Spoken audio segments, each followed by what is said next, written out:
अस्सलाम वालेकुम। Kaif 1 FR 1 lecture 35 start करते हैं जी। असेसमेंट दी किसी ने? अभी दें? हाँ, वैसे बता रहा हूँ, दे लें, ठीक है। सिर्फ IS 16 नहीं है, उसके अंदर बेसिक्स का भी एक सवाल है। बेसिक्स क्या? तो भाई लड़ तो आप लोग रहे। देखें जी, मेरी बात सुने, हमारी बेसिक्स तो अब हर वक्त हमारे साथ है। अब वो अलग बात है कि अगले किसी टेस्ट में मैं नहीं डालूंगा, लेकिन ये तो कोई नहीं ना, कभी ताजा पड़ा है और कुछ था ही नहीं, मैं क्या करता। सिर्फ IS 16 में एक नोट का सवाल है, 18 नंबर का, नकल करा रहा हूं, इतने का ही होता है। वो पेपर के अंदर आता है, इतने का ही होता है। हाँ, 15 से 20 नंबर का सवाल होता है नोट का, ये इतने का ही होता है, ठीक है। और एक 18 नंबर का बेसिक्स का सवाल है, डेबिट क्रेडिट करना है आपने, और उससे लेजर बना के ट्रायल बना लेना है, कोई मसला नहीं। और 3 MCQs भी हैं। आपने सर MCQs कराए ही नहीं। MCQs कराने की जरूरत तो होती थोड़ी, ऐसे ही बस सिखाना तो है आपको। अगर टॉपिक तैयार हो तो MCQ भी उसी में से ही आता है। तो 40 नंबर का पर्चा है, 40 नंबर का पर्चा है, तकरीबन 1.5 घंटा, 1 घंटा 15-20 मिनट मेरे ख्याल में होगा। और बहरहाल टाइम मैंने 5-7 मिनट एक्स्ट्रा दिया है, ऐसी बात नहीं है। पास 20 वाला है भाई, और पास क्या 10 वाला पास होगा, 33 नंबर वाला पास होगा। अच्छा जी सुने, बस काफी है। मुझे ये बताएं, कल हमने ये फैम वाला सवाल किया था, इसमें कितने कितने प्रॉब्लम्स हैं, जरा ये बता दें यार। होना चाहिए यार, मैंने तो अगली क्लास में नया सवाल ही को नहीं कराया, कुछ इसको डिस्कस किया और कुछ चेंज इन एस्टीमेट का नोट बनाया। खामोश। अच्छा जी, भाई साहब कह रहे हैं कि ये जो 2% लिखा हुआ है, भाई कल वाला सवाल ओपन कर लें। अज्यूमिंग के कितने बच्चों ने कल वाला लेक्चर नहीं लिया और मुंह उठा के क्लास में आ गए आज? वो हाथ खड़ा करें, मुंह तो उठाए उन्होंने, हाथ खड़ा करें ऊंचा। दिल कर रहा है गंदूच होती मेरे पास। अच्छा जी, सुने, कुछ बच्चों ने बताया ही नहीं। सुन लें प्लीज ध्यान से, कल वाला सवाल सामने रखे, मैं वर्किंग्स को रेफर करूंगा, ठीक है। अच्छा जी, कल वाले सवाल के अंदर आपको पता है बिल्डिंग्स जो थी, भाई जो बोलता हुआ नजर आएगा या बोलती हुई नजर आएगी, क्लास से बाहर जाएगा या जाएगी, ठीक है। मैं बता रहा हूं, अब खामोश होकर बैठे। हाइब्रिड में को बोले तारिक भाई तो उसे खड़ा कर दें। हाइब्रिड में ज्यादा मसला होता है, मन मर्जी करते हैं। अच्छा जी, बिल्डिंग्स ओपनिंग में कितनी पड़ी थी? याद करें 400 की, जो रीवैल्यू होकर चली गई थी 600 पे, लेकिन एक एडिशन भी हुआ था 100 का। अब अगर आपको याद हो तो जो पुरानी बिल्डिंग्स थी, रीवैल्यू होने के बाद वो 40 साल के ऊपर डिवाइड करके डेप्रिशिएट किया था हमने उनको, ठीक है।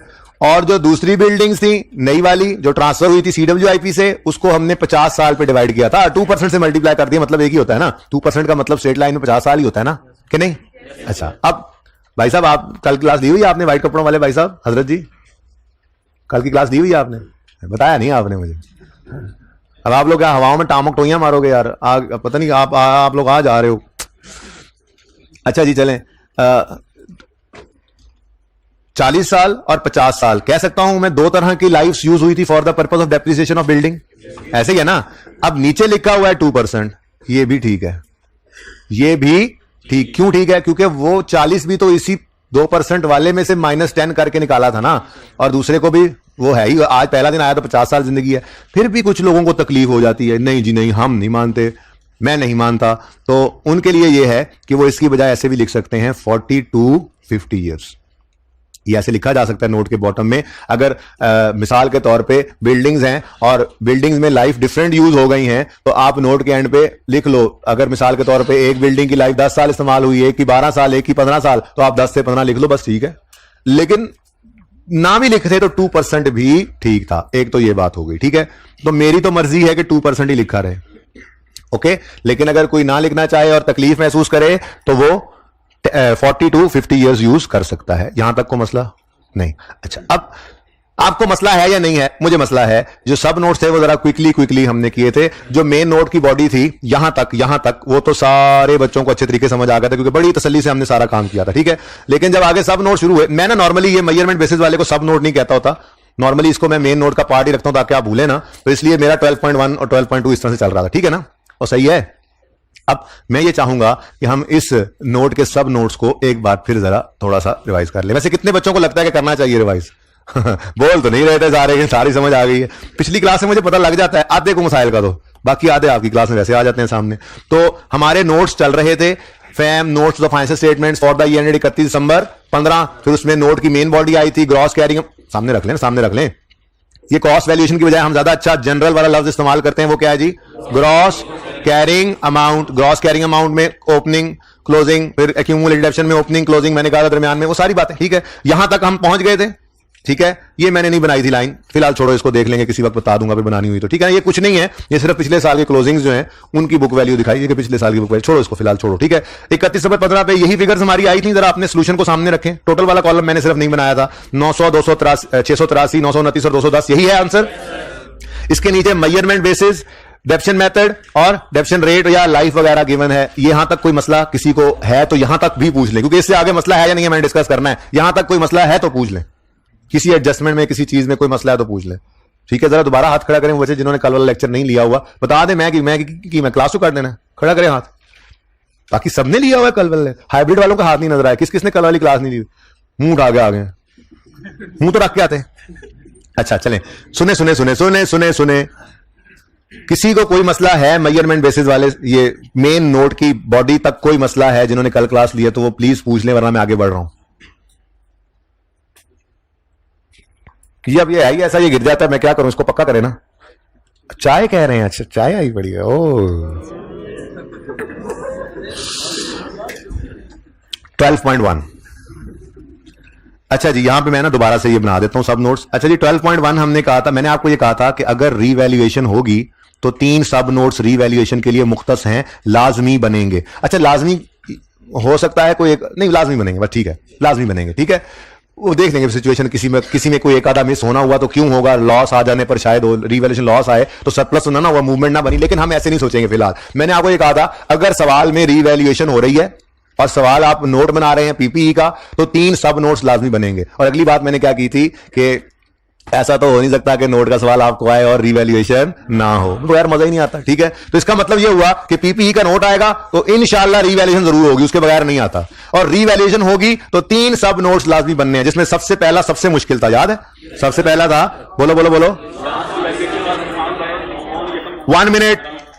ये जरा थोड़ी देर बाद मैं तुमसे सफा नंबर पूछूंगा 438, ठीक है ना। अच्छा बल्कि ये ऐसे ही पड़ा रहे यार, इधर नहीं ओपन कर लेते हैं हम फाइल, और इसके अंदर मैं सवाल पे आ जाता हूं ताकि साथ साथ सवाल भी नजर पड़ता रहे अगर जरूरत पड़े तो। फैम वाला सवाल पास क्वेश्चन बैंक में है, वो जज़ाकल्लाह यार, आ भी जाओ यार, करने दो गुस्सा। ये अच्छा जी, ये जनाब आपकी खिदमत में हाजिर है ये लाइन। ज्यादा जज्बाती हो गया मैं। Land and buildings were revalued blah blah blah blah by blah blah by blah on blah, ठीक है। ये सारा ब्ला ब्ला हमने लिख देना है। लिखना ऐसे है, सिर्फ एक लाइन थोड़ी सी ऐड कर लेना, उससे जरा अच्छा इंपैक्ट पड़ जाता है, ठीक है। लास्ट रीवैल्यूएशन, वो अपने सामने जुमला रखें, ये वाला, ये वाज परफॉर्म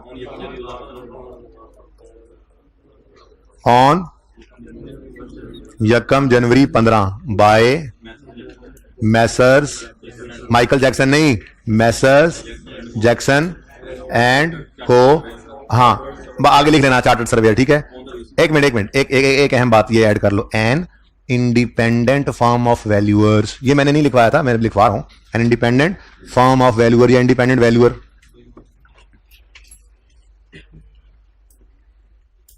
वैल्यूअर, फिर comma, on the basis of, वही ब्ला ब्ला ब्ला, ठीक है। जितनी जुमला लिखा हो, ये मैंने सिर्फ एक छोटी सी बीच में लाइन ऐड करवा दी। असल में स्टैंडर्ड कहता है कि जरा ना अपने डिस्क्लोजर्स में यूजर को ये बता दो कि जिसने आपके एसेट्स को रीवैल्यू किया है वो आपकी फूफो का बेटा तो नहीं है, क्योंकि फूफो के बेटों से रीवैल्यू करवा के आप फिगर्स को यहां इनकॉर्पोरेट नहीं कर सकते। इंडिपेंडेंट होना चाहिए वैल्यूअर को, सब मेरे सामने रहेंगे, कोई किसी के सर के पीछे छुपने की कोशिश ना करे। अच्छा जी, चलती रहेगी क्लास, आप टेंशन ना लें, अल्लाह करे जल्दी आ जाए। उनकी क्लास तो नहीं बंद होगी, हाइब्रिड वालों ये भी बंद हो गया, माइक भी बंद हो गया। ओह नो, ये माइक क्यों नहीं चल रहा, फिर फायदा क्या हुआ?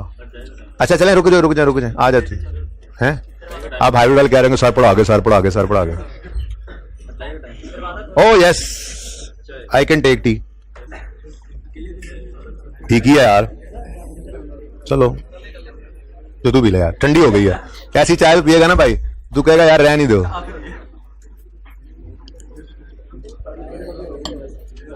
ठंडी है, ऊपर से फीकी है। नहीं यार जल्दी चला दो, है रेस दिया भाई ने। ये क्यों बंद हो गया? ये क्यों बंद हो गया? उधर मेरी तस्वीर आ रही है, जाके देखो। हाइब्रिड वालों को मेरी तस्वीर जाके देखो जल्दी से, जाके फिर भी देखो। हाइब्रिड वालों माइक खामोश हो जाएं आप लोग जरा। हाइब्रिड वालों के माइक पे बता दें सही आ रही है आवाज, तस्वीर। ये माइक से आवाज आई है या स्पीकर से ही? आप लोगों के स्पीकर से आई है? ओके चलें। अच्छा जी, मुझे फिर भी तसल्ली नहीं हो रही, मेरा वो कैमरा नहीं चल रहा हाइब्रिड वाला, अजीब सी लग रही है। बहरहाल चलें, कह रहे हैं आप तो आ रही होगी। वो काश भी नहीं वापस आया अभी तक स्नेहा लेकर। ये आपने रिकॉर्डिंग ऑन की हुई है आमिर? प्लीज यार बता तो दें। मैं पता नहीं क्या क्या बातें कह जा रहा हूं, बच्चों को समझ आ गया, सबको देख लिया उन्होंने। अच्छा चलें, छोड़े जी, चलें। भाई आप आई जा रहे हैं आप लोग यार। अच्छा जी, प्लीज प्लीज प्लीज खामोश। Last revaluation was performed by message Jackson and company on January 15 an independent form of valuer on the basis of, जो भी लाइन लिखी हो एज इट इज लिख देनी है उठाकर, इसके नंबर हैं, छोड़ना नहीं है। ये रिवैल्यूएशन का पहला सब नोट हुआ करेगा। अगर सवाल में रिवैल्यूएशन है और आप पीपीई का नोट बना रहे हैं तो पहला सब नोट ये बनेगा लाजमी, ठीक है? इसीलिए मैंने पहले इनको तीनों को पक्का पक्का एलोकेट कर देते हैं 12.1, 2 और 3, क्योंकि हर सवाल में रिवैल्यूएशन भी होनी है, इन तीनों ने भी बनना है। उसके अलावा चौथा या पांचवा कभी कभी आया करेगा अगले सवालों में डिफरेंट, ठीक है? किसी ने सोने की कोशिश की तो उसकी खैर नहीं है, मैं बता रहा हूं। जिसको नींद आ रही है खुद से खड़ा हो जाए और थोड़ी देर खड़े रहने के बाद बैठ जाए। सेकंड हमने कहा, यूजर ने कहा ये 900 है, 900, ये 900 है और आप कह रहे हैं रिवैल्यूएशन के बाद वाला 900 है। जरा मुझे ये तो बताएं, अगर ये रिवैल्यूएशन ना होती तो क्या होता? तो हमने कहा फिर कॉस्ट पे पड़ी होती ये लैंड, ठीक है? Had there be no revaluation. ये भाई साहब पीछे क्यों छुपे हुए आपके आगे वाले? ने को सामने होके बैठे, सामने होके बैठना यार। सोने आयो? यहां पे मैंने लगाना है पोल, कुंडी सी, जिन्हें सोना है मैंने उसे उल्टा लगा देना है यहां पे। अच्छा जी, हम यूजर को बताना, स्टैंडर्ड ने कहा है कि यूजर को बताओ, रिवैल्यूएशन मॉडल पे हो ना, तो यूजर को ये बताओ कि अगर रिवैल्यूएशन मॉडल यूज ना होता, कॉस्ट मॉडल यूज होता तो क्या होता? तो हम ये कहेंगे इधर, ये तो 900 पे पड़ा हुआ है ना। रिवैल्यूएशन के बाद सवाल में हमने देखकर पता लगा पहली बार रिवैल्यू हुआ था, ठीक है? और अगर ये रिवैल्यू ना होता तो कॉस्ट पे पड़ा होता, और सवाल ने बताया था कि इसकी कॉस्ट कितनी है, 500, ठीक है? अब ये वाली बात हमने यूजर को लिख के बतानी है, ठीक है? हमने यूजर को बताया आप परेशान ना हो, आपको सिर्फ रिवैल्यूएशन नहीं बता रहे, हम कॉस्ट मॉडल भी बता देते हैं। फिर हमने एक थोड़ी सी अंग्रेजी मारी, had there been no revolution, अच्छा revaluation, land and building would have shown following amounts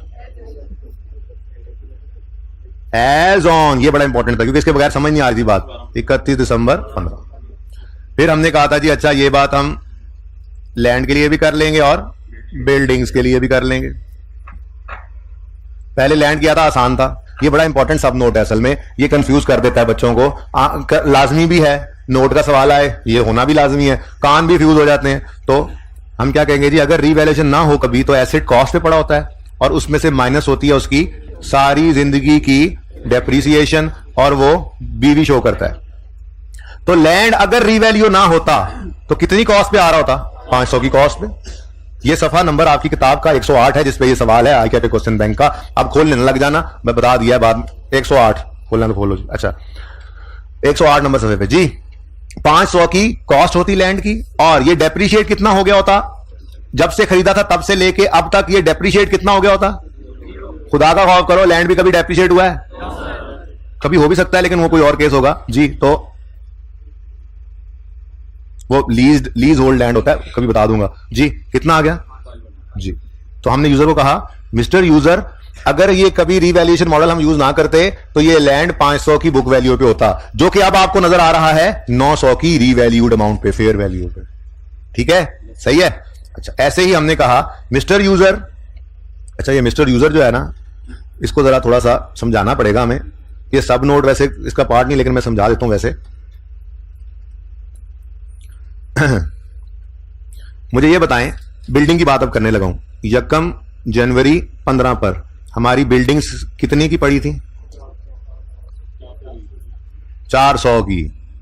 ठीक है, ये 400 वाली बिल्डिंग्स जो हैं ये ओपनिंग में पड़ी थी। ठीक है, और इनको हमने किया था रीवैल्यू। जरूरी बात कर रहे हो या वैसे ऐसे किया हुआ है? वैसे ऐसे किया हुआ, सीधे होके बैठो ना।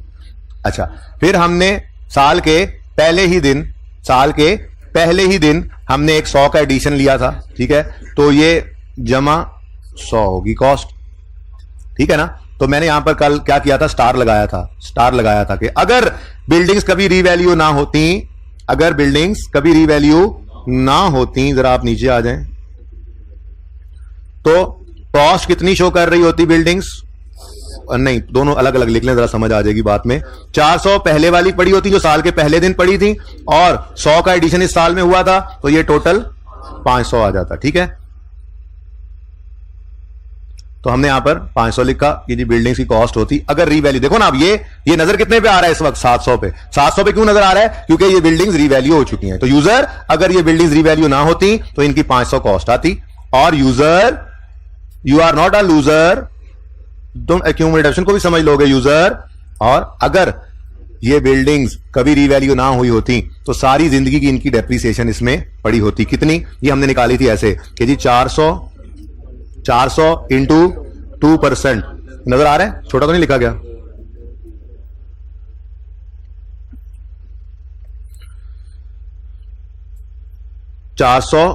इंटू 2%, ये कितने साल की डेप्रिसिएशन है, 1 साल की। 1 साल की हमने किस दिन तक लेकर आना है डेप्रिसिएशन को, 31 दिसंबर 15 तक। अब सवाल ने ये कहा था useful life of buildings is unchange, buildings were purchased 10 years before revaluation, यानी 1 जनवरी 15 पर रीवैल्यूएशन हो रही है ना, तो रीवैल्यूएशन के दिन खड़े होकर कह रहे हैं कि 10 साल इसकी लाइफ गुजर चुकी है। लेकिन हम डेप्रिसिएशन एक्यूमुलेशन इस 400 वाली जो पुरानी बिल्डिंग्स हैं इनकी एक्यूमुलेशन हम 1 जनवरी 15 पे नहीं निकाल रहे। 1 जनवरी 15 की तो पहले ही निकली हुई है, यहां तक की तो 1 जनवरी 15 तक तो 10 साल डेप्रिसिएट होकर 80 की डेप्रिसिएशन आई पड़ी है। हम तो इसको लेकर आना चाह रहे हैं 31 दिसंबर 15 पर। ये नोट बन रहा है 31 दिसंबर 15 वाले साल का, और सब नोट में हम यही कह रहे हैं कि अगर रीवैल्यूएशन ना होती यूजर तो 31 दिसंबर 15 पे बिल्डिंग जो है वो कॉस्टलेस 31 दिसंबर 15 तक की डेप्रिसिएशन यानी बुक वैल्यू पर नजर आती। ठीक है, हजरत जी को जगा दो ये ब्लैक कैप वाले भाई को। अच्छा जी, तो 400 तो कितने साल, 11 साल चल चुकी, क्योंकि 10 साल तक ये चली है, ये बिल्डिंग 10 साल इस्तेमाल हो चुकी थी 1 जनवरी 2015 तक, ऐसे ही है। और 31 दिसंबर 2015 तक फिर ये 11 साल चल गई। ठीक है, तो इसकी डेप्रिसिएशन कितनी बनती है टोटल, इस हिस्से की डेप्रिसिएशन कितनी बनी, 88। ये वैसे भी ऐसे भी समझा सकता हूं मैं आपको कि 1 जनवरी, ये नीचे ही आई जा रहा है बेचारा आहिस्ता आहिस्ता, किस्मत है बेचारे की, अब जगह दिए जा रहा है। ये देखो, ये 400 की तो कॉस्ट थी ना, कॉस्ट, ठीक है, ओपनिंग कॉस्ट कितनी थी 400, और इस दिन खड़े होकर ओपनिंग एक्यूमुलेशन कितनी थी 80। अगर ये वाला 100 ना आता तो 31 दिसंबर 15 तक जाते जाते ये 400 बटा 50 या 400 इंटू बोलो 400 इंटू 2% कितना बनता है 8, ये 8 भी जो है इसमें ऐड होता, और इस दिन खड़े होकर ये एक्यूमुलेशन कितनी हो जाती 88। तो यही 88 ही निकाला है हमने यहां पर, देखो तो ऐसे निकाल लो 400 का 2% इंटू 11, या ऐसे कर लो 80 जमा 400 का 2%, दोनों बातें सेम है। ये बात समझ आई है? किसी को ये बात समझ नहीं आई तो मैं दोबारा समझाऊं, हाथ खड़ा करें, जो सो गया था जरा किसी और ध्यान लगा था, सबको समझ आई है ये बात, शर्म नहीं करनी, बता दो समझ आइए सबको। तो ये मैंने कल डायरेक्ट कर दिया था यहां पे 11, ठीक है ना, लेकिन अगर उसी को ऐसे समझ नहीं आ रही तो ऐसे समझ लो, ओपनिंग एक्यूमुलेशन कितनी थी तुसी, ठीक है तुसी 80, और 1 साल की डेप्रिसिएशन मजीद कितनी बनती है 400 का 2% 8, तो 80 जमा 8 क्लोजिंग डेट पर पुरानी बिल्डिंग्स की डेप्रिसिएशन कितनी है 88, और साथ में ही नई वाली 100 की भी 2% डेप्रिसिएशन कितनी बनती है बोलो 2, तो इसलिए टोटल कितना बन जाएगा यहां तक आते आते 90। तो ये काम बस कल डायरेक्ट कर लिया था यार, और तो कुछ नहीं किया था, ऐसे ही आप परेशान होकर घर गए थे। ठीक है, ये देखो इनकी डेप्रिसिएशन है इसकी 100 इंटू 2%, लेकिन इस पे कोई मल्टीप्लाई वगैरह नहीं करना, ये सिर्फ 1 साल ही इस्तेमाल हुआ हमारे पास, तो सिर्फ 1 साल की डेप्रिसिएशन, इसकी डेप्रिसिएशन बनती है जी 2 रुपए। तो ये टोटल मैंने यहां पर लिख दिया था 90 आप लोगों की इजाजत से, लेकिन आप लोगों ने वो बात मानी नहीं, इजाजत आपने पहले कल दे दी थी, लेकिन पिछली क्लास में बच्चों ने रोड़ा डाला हुआ था, हमें समझ नहीं आ रही। ठीक है, ओके, और सही है, ये डिवाइडेड बाय 88 नहीं है, खुदारा ये मत समझ लेना, डिवाइडेड बाय 88 नहीं है, ये इस फ्रैक्शन का आंसर 88 है और इसका आंसर फ्रैक्शन नहीं है ये, प्लीज, ये डेप्रिसिएशन पुरानी बिल्डिंग्स की, ये डेप्रिसिएशन नई वाली बिल्डिंग की टोटल 90। ठीक है ना, तो ये 88 और 2 भी मैंने नहीं लिखा था, अलग अलग करके निकाल के दिखा दिया आपको। ठीक है, तो ये सारी बात मेरे हिसाब से बिल्कुल फजूल है, जितनी बात ऊपर लिख दी वो इनफ है। ठीक है, समझ आती है अब? तो ये हमने कहा था कल तेजी में एंड पे, क्योंकि एंड पे आपको पता है बात ऐसी ही होती है, बस भागम भाग हो जाती है 90 रुपए। अब हम क्या कह रहे हैं? अब हम ये कह रहे हैं कि एक एसेट, एक बिल्डिंग अगर यूजर रीवैल्यू ना होती ना तो ये बिल्डिंग्स 500 की कॉस्ट 31 पे शो करती, 500 की करती ना, 400 पुरानी वाली 100 नए वाली। और अगर ये कभी रीवैल्यू ना हुई होती तो इनकी सारी जिंदगी की डेप्शन आज पड़ी होनी थी डेप्शन में, क्योंकि रीवैल्यू तो कभी जिस दिन रीवैल्यू होना उस दिन ट्रांसफर होनी है डेप्शन। ठीक है, तो ये 410 पे यही कल आंसर आया था। बोलो, ठीक हो गया। उसके बाद तीसरा सब नोट तो बहुत आसान था, वो क्या था जी? Movement in revaluation. लेकिन बच्चे कह रहे थे जी हमें उसकी समझ ही नहीं आई। मूवमेंट इन रीवैल्यूएशन ये भी इकट्ठा ही बना लेते हैं, लेकिन इकट्ठे का मतलब ये कि मैं आमने सामने इकट्ठा बना रहा हूं। शायद सोल्यूशन के अंदर तो लैंड एंड बिल्डिंग कर दिया गया, आपने नहीं करना, आपने अलग ही रखना है। इजी रहता है काम, इजी पीजी काम को आप मुश्किल ना किया करें अपने लिए। अच्छा जी, अब यहां पे पता है क्या है? यहां पे कुछ भी नहीं है। यहां पे ना ये लेजर कभी आपने देखा है अपनी जिंदगी के अंदर जब हम क्लासेस पढ़ रहे थे रियल सरप्लस का? अगर मैं लैंड के रियल सरप्लस का लेजर बनाऊं तो क्या बनेगा? ओपनिंग सरप्लस कितना? अपनी वर्किंग सामने रखें प्लीज। वर्किंग नंबर 1 थी गालिबन, लैंड की रीवैल्यूएशन की वर्किंग नंबर 1 थी गालिबन। कल वाला लेक्चर ओपन करें, जिसके पास नहीं है कल वाला लेक्चर वो 7 वाले के रजिस्टर में चाती मार ले, जिसने क्लास नहीं पढ़ी हुई जी। वर्किंग 1 सबके सामने होनी चाहिए। वर्किंग 1 सबके सामने है, वर्किंग 1 सबके सामने, आसपास वाले के सामने, किसी के सामने, एक्सेस में है सबके। वर्किंग 1 के अंदर देखो सरप्लस पहले से कोई नहीं आ रहा था, इसका मतलब ओपनिंग में सरप्लस कोई नहीं था। फिर इस साल 400 से उठाकर 900 पे लेकर गए थे इस लैंड को, तो कितना सरप्लस और रोज हुआ था? सबके सामने वर्किंग हो। अब इसकी एंट्री क्या होती है जरा बताओ? Surplus entry entry entry entry land debit, देखो प्लस हो है, प्लस पॉजिटिव आ रहा है ना, लैंड डेबिट और रीवैल्यूएशन सरप्लस 400 से। यहां पे आपने क्या लिख दिया? लैंड। ये मैंने आपको कहा था कि पीपीई के नोट के अंदर सिर्फ 2 चीजें आती हैं, एसेट और एक्यूमुलेटेड डेप्रिसिएशन, तीसरी चीज नहीं आती। तो एंट्री मैंने ऐसे करवाई थी कि एसेट तो सामने हो गया, डेबिट, रीवैल्यूएशन सरप्लस क्रेडिट। अब वो पीपीई के नोट का पार्ट नहीं है, ये मैंने इसलिए अलग से बना के आपको डबल एंट्री दिखाई। और अगली बात, ये लेजर बना के भी यूजर को नहीं देने हमने। फाइनेंशियल स्टेटमेंट में लेजर लूजर कोई नहीं होते, फाइनेंशियल स्टेटमेंट में तो हम इसी लेजर को स्टेटमेंट फॉर्म में कन्वर्ट करेंगे। अभी 1 मिनट की बात है, बताओ जी इस सरप्लस में से कितना सरप्लस रिटेन्ड अर्निंग में ट्रांसफर हुआ था? कख नहीं ट्रांसफर हुआ था, कुछ नहीं ट्रांसफर हुआ था। क्यों क्यों क्यों? लैंड डेप्रिशिएबल एसेट नहीं है, इसलिए आहिस्ता आहिस्ता ये भी खत्म नहीं हो रहा, आहिस्ता आहिस्ता इसका सरप्लस भी खत्म नहीं हो रहा। लैंड का सरप्लस सारी जिंदगी ऐसे ही पड़ा रहेगा जब तक कि लैंड एक्चुअल में बिक ना जाए। जिस दिन एक्चुअल में बिकेगा तो जितना सरप्लस पड़ा होगा वो सारा रिटेन्ड अर्निंग्स में ट्रांसफर। एक और सूरत भी हो सकती है, लैंड का सरप्लस पड़ा था और कोई लॉस आ गया तो उस लॉस ने जाकर सरप्लस को खा लिया, फिर भी खत्म हो सकता है। इसके अलावा तीसरी कोई सूरत नहीं है। हर साल ट्रांसफर की एंट्री लैंड के सरप्लस पे नहीं आती, तो इसलिए क्लोजिंग भी इतना ही आ रहा था। कितना जी? 400। ठीक है, अब आपने बस क्या करना है, इस लेजर को स्टेटमेंट फॉर्म के अंदर कन्वर्ट करना है आपने। ठीक है, ओके, ये लेजर ही है। अच्छा, अभी भी लो भाई, मूवमेंट इन रियल सरप्लस में हम लिखेंगे जी ओपनिंग बैलेंस कितना था जी? 0। फिर अरोज ड्यूरिंग द ईयर, मत लिखो प्लस, टाइम बचा लो, अगर तकलीफ हो रही है तो लिख लो ड्यूरिंग द ईयर। ये टीटीवाई लिख लो, जगह जरा कम है, आपने नहीं टीटीवाई लिखना, ठीक है ना। अरोज ड्यूरिंग द ईयर, ये प्लस कर दो, कितना? 400। फिर ट्रांसफर जो रिटेन्ड अर्निंग्स में होता है वो ट्रांसफर जो है वो माइनस होता है यहां से, ट्रांसफर टू रिटेन्ड अर्निंग्स पूरा लिखना है आपने, आर ही नहीं लिखना। कितना जी? कोई नहीं हुआ। और क्लोजिंग क्या आ रहा है? 400। ठीक है, ये आपकी मूवमेंट इन रीवैल्यूएशन सरप्लस बन गया। ठीक है, मुश्किल या आसान? कल मुश्किल लग रहा था, वैसे आज आसान ही है। ऐसे ही बिल्डिंग का ये लेजर पर्चे में बनाने ना बैठ जाना, खुदा रहा टाइम जाया ना करना। ये तो पहली बार देख रहे हो इसलिए मैं बना रहा हूं, लेजर लूजर नहीं बनाने, डायरेक्ट करो ना काम, मसला क्या है, जरूरत नहीं। वर्किंग से नजर आ रहा है, ओपनिंग देखो, देखो सरप्लस 400 का जो नजर आ रहा है वर्किंग 1 में, इसके ऊपर कितना सरप्लस पड़ा है?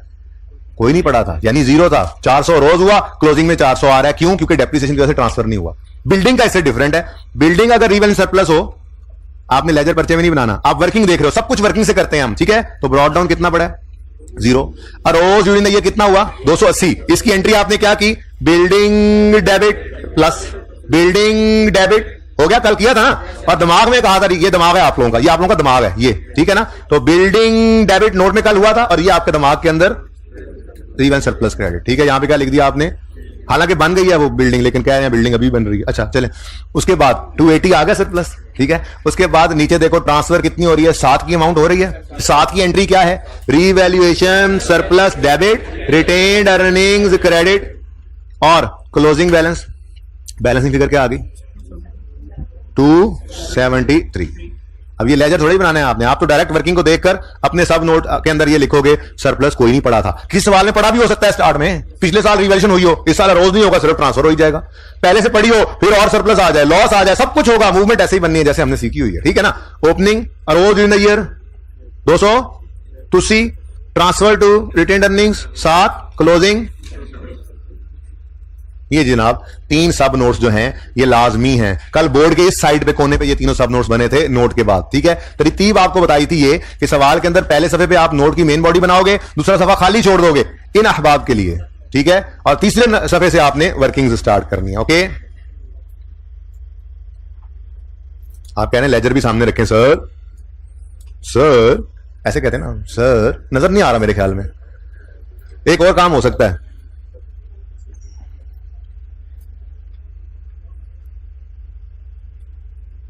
प्लीज थोड़ा सा नीचे आइएगा।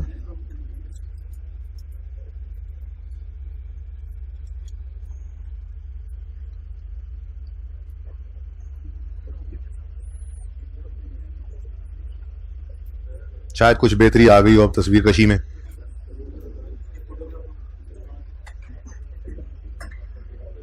अच्छा वैसे ना कल ये नोट किया हुआ, पता नहीं क्यों नोट कर रहे हैं। अच्छा अब ये तो हो गई कहानी कि रीवैल्यूएशन होगी, तो ये उड़ा देना, ये तो उड़ा दें, ये तो आपने बनाने ही नहीं है ना, अल्लाह माफ करे, ये तो आपने बनाने ही नहीं थे। अब देखो इसमें कुछ चीजें, किसी का सर उड़ जाएगा, किसी का पैर उड़ जाएगा, बहरहाल क्या हो सकता है। अब चल भाई कुछ भी नहीं हुआ। वाह, ये हैं 3 सब नोट्स जो जरूरी हैं। किसके लिए जरूरी हैं? अगर रीवैल्यूएशन सरप्लस रीवैल्यूएशन आ रही हो सवाल में, ठीक है। नेक्स्ट, इससे भी इंपॉर्टेंट बात, इसके बाद वाले जो सब नोट्स हैं वो चेंज होते रहा करेंगे। जैसे हमारे कल वाले सवाल के अंदर थी movement in capital work in progress, ठीक है, बस वो बनाया, वो बड़ी तफसील से बात की, इसमें कोई कंफ्यूजन होना नहीं चाहिए, इसलिए मैं डिस्कस है। किसी को तो बता दो, ये तो पहले कर लिया था ना मेन बॉडी के साथ ही बड़ी तफसील से। अगर है किसी को मसला इस मूवमेंट इन सीडब्ल्यूआईपी में तो वो भी बता दो। पर्चे के अंदर नोट का सवाल आएगा, पीपी का, रीवैल्यूएशन लाजमी होगी, रीवैल्यूएशन होगी तो रीवैल्यूएशन के 3 सब नोट्स लाजमी होंगे, ठीक है। उसके बाद चौथा या 5वां सब नोट जो बना करेगा, कभी सिर्फ चौथा बनेगा, कभी चौथा 5वां बन जाएगा, वो हर सवाल में बदला करेंगे। जैसे हमारे फैम वाले सवाल में कैपिटल वर्क इन प्रोग्रेस की मूवमेंट है, आपके टेस्ट वाले सवाल में चेंज इन एस्टीमेट का सब नोट है, बोरिंग कॉस्ट पढ़ लेंगे तो बोरिंग कॉस्ट का सब नोट आ जाएगा। इसी तरह से जो जो जो जो जो स्टैंडर्ड हम पढ़ते जाएंगे उसकी जो आपकी इन्वॉल्वमेंट आएगी उसका सब नोट बनाना सीखते जाएंगे साथ साथ, ठीक है ना, और सही है।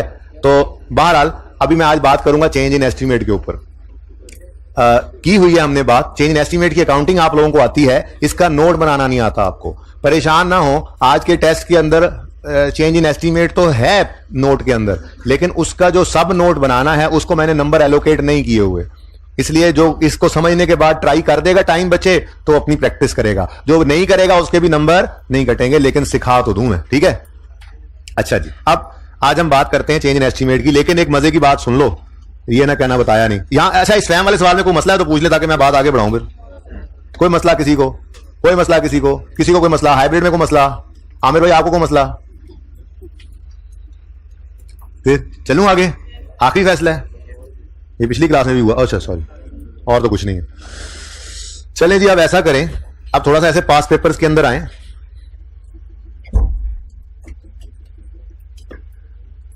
ऐसी तरह ना मेरा दिल कर रहा है पास पेपर्स को एक नजर तो डालें। किताब नहीं थी हमारे पास ना, तो यूं लग रहा था कि हम हवा में घूम फिर रहे हैं, ऐसा कुछ नहीं था। पास पेपर क्वेश्चन नंबर 1 हमने कर लिया हुआ है, अमार याद करें, हैंडआउट्स में दिया हुआ है, ठीक है।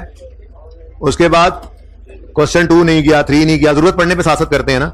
ये देखें, ये क्वेश्चन 4 भी हो चुका है, डेल्टा वाला है, 75 पेज है। फिर शहजाद टेक्सटाइल आपको दिया था एक बार होमवर्क में, ठीक है, ये सवाल हो चुका है। फैराडे और उससे अगला बिल्कुल इस जैसा ही है, शायद किया हो शायद ना किया हो। ये देखें इसके साथ क्या लिखा हुआ है, सुभान अल्लाह। आज आपका होमवर्क है क्वेश्चन नंबर 8 पास पेपर का, शेरदिल। उसके बाद इधर देखें क्वेश्चन नंबर 9 एसकेएल किया हुआ है हमने, पास पेपर का सवाल है, किया हुआ है हमने क्लास में, हैंडआउट्स में दिया हुआ था। इसका बी पार्ट भी हुआ है, ये अलग जगह पे हुआ था, वो अलग जगह पे हुआ था, पर हुआ था, बातें ना करें आपस में। क्वेश्चन नंबर 10 अकमल ब्रदर्स किया हुआ है हमने। पियानो बजाना है आपने घर, आज गुनाह मिलेगा। अच्छा, पियानो लिमिटेड वाला सवाल आपने आज करना है, इस पे सवाल मिलेगा। अच्छा अब इधर देखो, आज ना मैंने सिर्फ एक सवाल करवा दिया आपको नोट का, अब जिंदगी में और सवाल नहीं कराऊंगा, ऐसा कुछ नहीं है। अब ध्यान से सुनो, होगा क्या, मैंने एक सवाल करवा दिया फैम वाला, अब फिलहाल मैं सवाल नहीं करवाऊंगा। कल आपने आज टेस्ट में जो नोट का सवाल अटेम्प्ट करना है, कल वो सवाल करवाऊंगा। अब ये 2 सवाल हो गए नोट वाले। फिर हम अगले टॉपिक पे मूव कर जाएंगे। अगला टॉपिक हमने IAS 36 पढ़ना है। जिस दिन वो पढ़ेंगे 2 से 3 दिन में खत्म हो जाता है, 4 दिन लगा लेंगे। देखते हैं वो आप लोगों के फीडबैक पे होता है जितना टाइम लगे। मेरा तो ज़हन हमेशा ही 3 दिन वाले टॉपिक पे 5 लग रहे होते हैं, 8 सोचता हूं 10 लग रहे होते हैं। आप लोग चलते ही ऐसे हैं। बहरहाल वो मसला नहीं है। IAS 36 पूरा होगा, इंपेयरमेंट। उसके बाद फिर एक नोट का सवाल करेंगे जिसके अंदर इंपेयरमेंट मिक्स होगी, नोट फिर बनाएंगे। फिर उसके बाद अगला टॉपिक शुरू करेंगे IAS 23 बोरिंग कॉस्ट। उस पे को 7-8 दिन लगा करते हैं। 7-8 दिन लगने के बाद वो बोरिंग कॉस्ट का टॉपिक पूरा हो जाएगा। वो बोरिंग कॉस्ट के सवाल तो हम कर ही रहे होंगे पास पेपर के, उसका इंडिविजुअल तैयारी कर ही रहे होंगे। फिर हम वो पूरा करने के बाद फिर एक नोट का सवाल करेंगे जिसमें जैसे ये देखें मंडे लिमिटेड, इसके अंदर बोरिंग कॉस्ट मिक्स है। फिर बोरिंग कॉस्ट के बाद हम करेंगे गवर्नमेंट ग्रांट। गवर्नमेंट ग्रांट 4 से 5 दिन का टॉपिक मैक्सिमम 4 दिन में हो जाता है। उसके बाद उसके सवाल तो कर ही रहे होंगे। जब खत्म होगा तो फिर नोट बनाएंगे जिसके अंदर गवर्नमेंट ग्रांट मिक्स हुई पड़ी होगी। तो नोट का सवाल माना कि IAS 16 एंड कर देंगे हम 1-2 दिन में, लेकिन नोट ने चलना है हमारे साथ। और IAS 16 ने जान नहीं छोड़नी। ये इन 5 टॉपिक्स के बाद भी IAS 40, 23, 36 के साथ मिक्स होने के अलावा भी आगे भी नजर आएगा आपको। स्टेटमेंट चेन इक्विटी हमारे सिलेबस में है, बनाएंगे, वहां भी रिवैल्यूएशन कर रहे होंगे। कैश फ्लो स्टेटमेंट है, वहां जाएंगे, कैश फ्लो हमारे सिलेबस में है, वहां पे भी IAS 16 चल रहा होगा। NPO कर रहे होंगे, IAS 16 ने आपके साथ ही रहना है। तो इस पे जो टाइम लगा वो जाया नहीं गया। तो बड़ा इंपॉर्टेंट टॉपिक होता है। ठीक है, ओके, अच्छा जी, चलें बातें कहां से कहां निकल गई। ये जो सवाल है ना जी, सवाल पियानो वाला, ये सवाल कहता है डेप्रीसिएशन निकालो 15 से 18 तक के साल की, 8 नंबर, और रीवैल्यूएशन की एंट्री कर दो 2018 की। ये आपने सवाल घर पे करना है। लेकिन इससे पहले थोड़ी सी बात, हमने जितने सवाल किए थे ना चेंज इन एस्टीमेट के, उनमें ये सिचुएशन थी। मैं अभी सवाल दिखाता हूं आपको। लेट मी दिखा दो सवाल। ये सवाल जो आपके हैंड आउट में चेंज इन एस्टीमेट के सवाल थे ना, यही सवाल अब आपकी बुक के अंदर आ चुके हैं पेज 438 के ऊपर। ठीक है ना। एक मैं काम और भी कर दूंगा कि हर टॉपिक के एंड पे मैं अब आपको देने लग जाऊंगा लेक्चर नोट्स। ठीक है ना, क्योंकि लेक्चर नोट्स में सवाल किताब के अंदर ही डाल दिए लेक्चर नोट्स मैंने। ठीक है, तो रेफरेंस होगा उसमें। लेक्चर 20 के अंदर पेज नंबर 438 का क्वेश्चन नंबर 50 किया हमने। लेक्चर 21 के अंदर पेज नंबर फलां, क्वेश्चन नंबर फलां किया। कोई एडिशनल क्वेश्चन होगा तो वो हैंड आउट में देता रहूंगा साथ साथ। लेकिन एंड पे एक मतलब इकट्ठा बंच बना दिया करूंगा आपके लिए, ताकि आप को जो तरतीब से सारा कुछ पता हो किस लेक्चर में कौन सा सवाल किया था। बाकी ये मैं नहीं कह सकता कि यही लेक्चर नोट्स हैं, क्योंकि बेटा हर दफा चेंजेस आ रही होती हैं चीजों के अंदर। मैं रात को सोया, सुबह उठा, मेरे ख्याल आया ये काम ना कर लें, अब वो सवाल नया पड़ गया, वो अगली बार फिर इंक्लूड हो जाएगा। ये तो फिर कंटिन्यूस है। कोशिश की थी कि जितने को हों वो आ जाए, लेकिन फिर भी इस दफा भी काफी क्वेश्चन ऐसे हैं जो इनके अलावा भी हैं, तो वो हैंडआउट्स के अंदर देता रहूंगा आपको। ठीक है ना, उससे पहले, लेकिन ये मिनिमम हो जाएंगे। ज्यादा चीजें अब आपकी बुक के अंदर ही होंगी, कोशिश यही होगी। ठीक है ना, सही है। तो ये सवाल आपने जो किए थे ना पेज 438 पे आए, ये सवाल आपके वो चेंज इन एस्टीमेट वाले सेम वही क्वेश्चंस हैं, 5 के 5। ठीक है, अच्छा बात कहां पे कर रहा था मैं? हाँ, तो इन सारे सवालों के अंदर देखें, इधर देखें। Umar purchase and asset costing 20,000 on यकम जनवरी 14 एस्टीमेट चेंज। 45वां सवाल, ऑन यकम जनवरी 15 asset costing was purchase on यकम जनवरी 18 साल का पहला दिन चेंज। 40 ऑन यकम जनवरी 17 मेथड चेंज। ऑन यकम जुलाई 18 डेप्शन मेथड चेंज।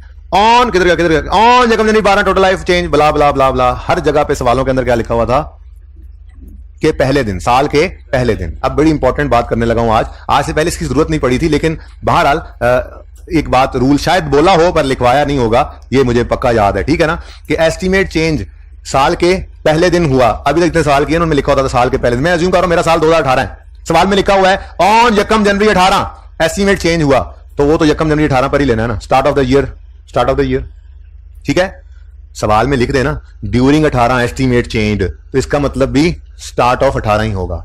इवन ध्यान से सुनो, इधर उधर ना देखो, आखिरी सीट वाले लिख दे ऑन 31 दिसंबर 18 फलां एस्टीमेट चेंज्ड, उसको भी उठाकर कहां ले आएंगे? साल के पहले दिन। ठीक है, तो ये उसूल याद रखना, इसको अपने पास कहीं लिख लो ताकि बवक्त जरूरत सनद रहे और काम आए कि एस्टीमेट चेंज इन एस्टीमेट साल में किसी भी दिन हो, इवन आखिरी दिन। देखो, चेंज इन एस्टीमेट साल में किसी भी दिन आए, हम उसे साल के पहले दिन अज्यूम करेंगे। लिखो, चेंज इन एस्टीमेट साल में किसी भी दिन आए, हम उसको साल के पहले दिन अज्यूम करेंगे। आज सारा लेक्चर मैंने बैठ के पढ़ाया वैसे, और नोट, एक सवाल पे ऊपर नोट, फिर नोट पे नोट बनाया आज हमने। नोटों से मसाइल हल नहीं होते, मसाइल अल्लाह की जात हल करते हैं। अल्लाह की जात मसाइल हल करने में नोटों के मोहताज नहीं है। ये दूसरे नोटों की बात करने लग गया ना, इसलिए मैंने कहा। तो भाई चेंज इन एस्टीमेट साल में किसी भी दिन हो, 18 में खड़े हैं, यकम जनवरी 18 तो है ही start of the year, during 18 लिख दे मतलब start of the year, even 31 दिसंबर 18 लिख दे तब भी स्टार्ट ऑफ द ईयर ही अज्यूम करेंगे। जुमला क्या बना? चेंज इन एस्टीमेट साल में किसी भी दिन आए हम उसे साल के पहले दिन अज्यूम करेंगे। यह बात मद्देनजर रखते हुए इस सवाल को आपने ट्राई करना है। यह सवाल आपको रुलाएगा, ठीक है, कोई बात नहीं, खैर है, मैंने भी तो करवाना ही होता है सवाल। मैं कौन सा अभी तक कभी ऐसा हुआ बेटा आप लोगों को सवाल दिया हो, कोई चीज दी हो और फिर उसको छोड़ दिया हो? समझ आ जाती है ना। तो ये चीज जब तक आप नहीं अपने अंदर लाएंगे ना कि दिमाग इस्तेमाल करना है, सोल्यूशन, अब तो किताब के अंदर सवाल है ना, कहेंगे सोल्यूशन पे उंगली रख के पास नहीं होते वो बच्चे, फिर वो बच्चे बच्चे में जाके फंसे होते हैं, ठीक है ना। अपने ऊपर हराम कर लो इस चीज को कि होमवर्क में सवाल दिया, चाहे सोल्यूशन मौजूद है, एक बार गलत सही जैसा भी है करने से पहले सोल्यूशन देखना है, इसको आराम कर लो अपने ऊपर, ठीक है ना। सोल्यूशन देखने की मोहताजी जब तक नहीं छोड़ोगे तो फिर चांस ही है पास हो गए, लग गई तो रोजी, ना लगी तो रोजा। आदत नहीं है। सोल्यूशन की मोहताजी छोड़ दो, एक बार गलत सलत कर दो। ये कॉन्फिडेंस जब तक नहीं होगा ना कि सवाल सामने है, मैंने करना है बस जैसा भी है, तो बच्चे के अंदर तो सोल्यूशन होता भी नहीं है। फिर ये चीज आपका हाथ चलेगा नहीं, दिमाग चलेगा नहीं।